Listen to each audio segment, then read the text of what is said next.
레위기 1장 1절에서 17절. 레위기는 최초의 헬라어역 구약 성경인 70인역의 제목 뉴이티콘에서 유래된 제목입니다.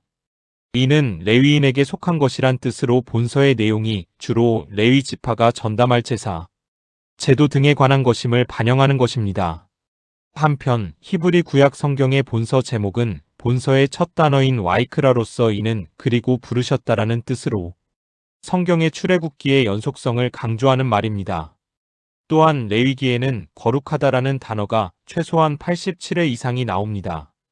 이는 결국 하나님의 백성이 하나님 및 세상과의 바른 관계를 유지하기 위한 가장 기본적인 삶의 자세는 그 통치자요, 주권자요, 심판자 되시는 하나님의 거룩한 품성에 합당한 거룩함을 유지하는 것임을 보여주는 것입니다. 그리고 속죄하다라는 단어 또한 45에 나타나는 것으로 보아 인간은 모두 다 죄인인 바 하나님 앞에 속죄를 받아야만, 즉 그 자신의 죄를 누군가가 대신 치러 주어야만 하나님과 세상과의 바른 관계를 회복하고 또 유지할 수 있음을 보여주는 것입니다. 그러므로 레위기는 속죄를 위한 피와 화염으로 얼룩진 두렵고 떨리는 책이라고 볼 수 있습니다.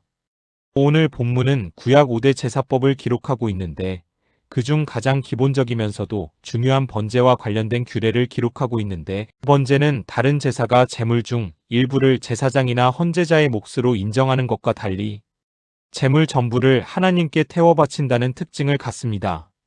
그런 점에서 번제는 그것을 드리는 자의 전적인 헌신을 의미합니다.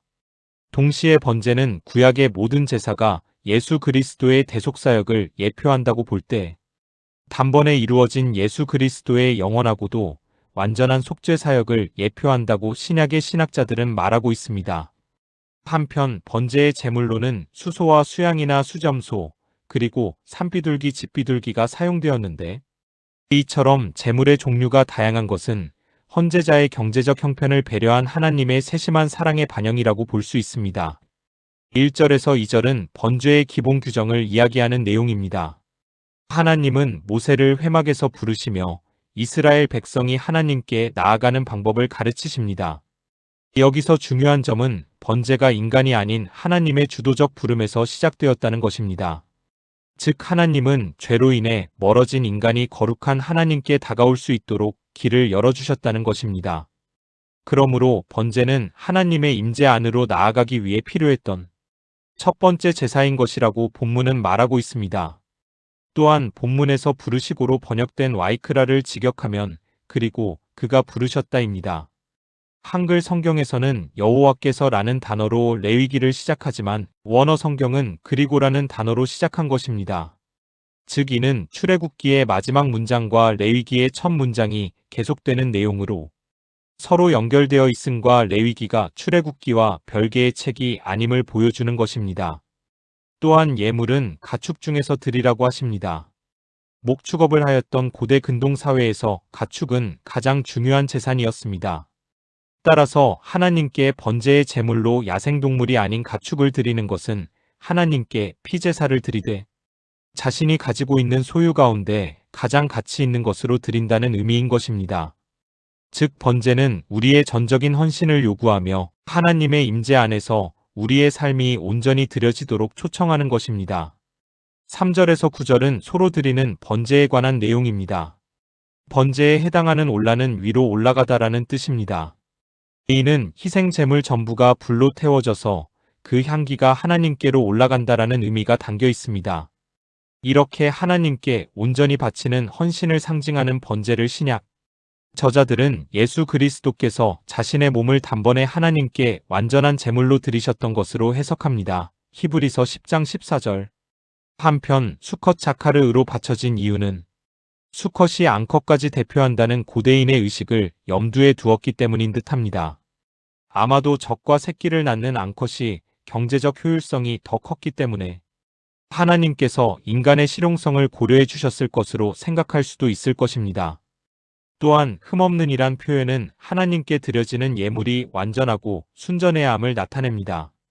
이는 예배의 대상이신 하나님께 최고를 드리는 마음을 상징하는 것입니다.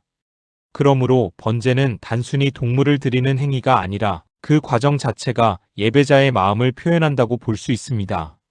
한편 소를 번제로 드리는 방식에서 흥미로운 점은 예배자가 자신의 손을 제물의 머리에 얹는 행위입니다. 이는 제물이 예배자를 대신하여 속죄의 희생이 된다는 상징적 행위입니다. 이처럼 예배자는 예배에 대해 수동적이지 않고 적극적으로 참여했던 것입니다. 즉 제사장이 아닌 예물을 드리러 온 예배자가 번제물의 머리에 안수하는 이러한 행동은 제사장만이 예배를 주관하는 것이 아니라 예물을 드리러 온 그 사람도 함께 예배의 주체로서 적극적으로 참여하고 행동해야 함을 보여주는 것입니다. 한편 속죄가 되다로 번역된 라카페르는 덮다, 가리우다 란 뜻이라고 합니다. 그런 의미에서 속죄란 죄를 완전히 덮어 마치 죄가 없는 것처럼 만든다는 의미로 이해할 수 있습니다. 그러나 번제는 분명히 속죄의 의미가 포함되어 있으나 속죄 자체가 목적이 아닙니다. 예배자가 자신의 죄를 용서받기 위해 드리는 제사로는 속죄제란 제사가 따로 있습니다. 4장 20절에서 26절. 그러므로 번제에서의 속죄는 자신을 송두리째 하나님께 헌신하기 위해 속죄가 필요함으로써의 속죄 의미를 지닌 것입니다. 또한 제물로 바쳐진 소와 양이나 염소를 다루는 규례에서는 제사장과 예물을 드리는 자의 역할이 아주 명확하고 구체적으로 구분되어 있습니다. 즉 제물이 소일 경우를 보면 예배하는 자신이 가져온 예물을 죽이고 5절 가죽을 벗기고 각을 뜨고 6절 내장과 정강이를 물로 씻어서 9절 희생제사를 위해 준비를 하였습니다. 또한 제사장은 예배자가 예물로 가져온 짐승의 피를 취하여 제단 사면에 뿌리고 5절 각 든 고기를 제단 사면에 피워진 불 위에 버려놓는 일을 하였습니다. 8절 이는 양이나 염소가 제물인 경우에도 마찬가지였습니다. 10절에서 13절.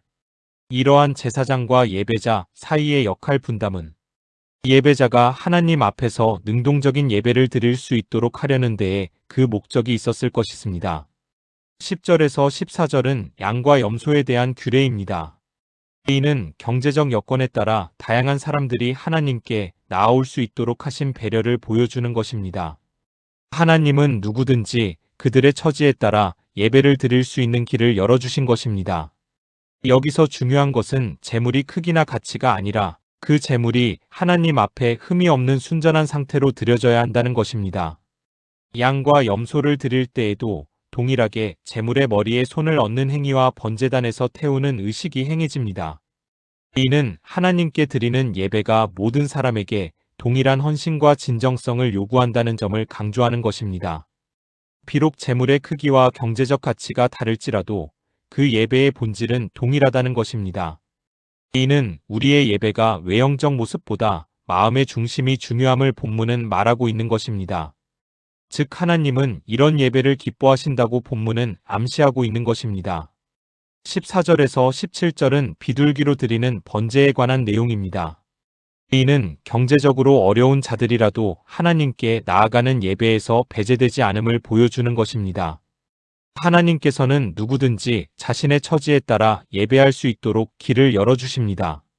비둘기를 드리는 규례는 다른 번제의 절차와 동일한 영적 원리를 따릅니다. 이 제사에서도 제물은 번제단 위에서 불살라지고 그 향기가 하나님께 연락되는 것입니다. 이처럼 비둘기의 번제는 하나님의 공평한 사랑과 은혜를 상징하는 것입니다. 이와 같이 하나님은 부유한 자나 가난한 자나 모두 동일한 예배의 길로 초대하십니다. 우리의 조건이나 능력에 상관없이 하나님께 나아가는 길이 열려 있다는 사실은 놀라운 은혜인 것입니다. 오늘날 우리는 그리스도를 통해서 하나님의 거룩한 임재로 나아갈 수 있는 동일한 은혜를 받을 수 있는 것입니다. 이처럼 레위기 1장은 번제를 통해 예배의 본질을 가르쳐주고 있습니다. 이 예배는 우리의 죄를 대속하고 하나님과의 관계를 회복하는 통로인 것입니다. 번제의 각 규례는 예배자가 어떤 상황에 있든지 하나님께 나아갈 수 있는 은혜를 상징하는 것입니다. 동시에 제물의 흠없음과 불태움은 우리의 삶이 온전히 하나님께 드려져야 함을 암시하고 있는 것입니다. 또한 신약의 관점에서 번제는 예수 그리스도의 희생을 예표합니다. 그리스도는 흠없는 어린 양으로 우리의 죄를 대신하여 자신을 번제로 드리셨습니다. 우리는 이 희생을 통해 하나님과 화목하며 매일의 삶을 하나님께 드리는 산제사로 살아가야 할 것입니다. 로마서 12장 1절. 이 시간 나의 삶은 과연 하나님께 제물로 드리워질 만큼 흠이 없는가를 한번 생각해 보는 시간이 되었으면 합니다.